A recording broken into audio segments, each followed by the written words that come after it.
Üdvözlünk a matematikai csatornádon!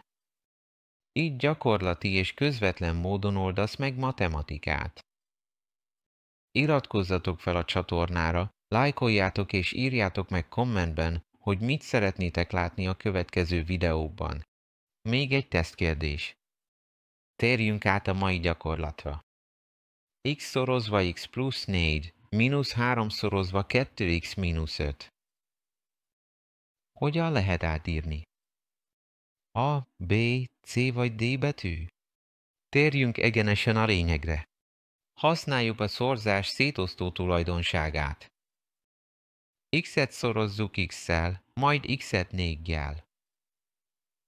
X szor X az X négyzet, X szor 4 az 4X, tehát X négyzet plusz 4X, mínusz 3-szor 2X az mínusz 6X, mínusz 3-szor mínusz 5 az plusz 15.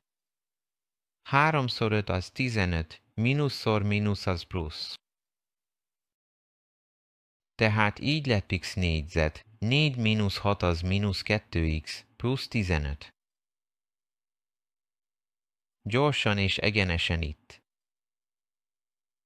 A szorzás szétosztó tulajdonságát használva eljutottunk a válaszhoz, ami a D válasz. A D válasz az eredeti kifejezésnek megfelelő alak.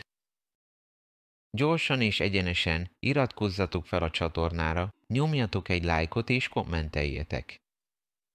A következő videóig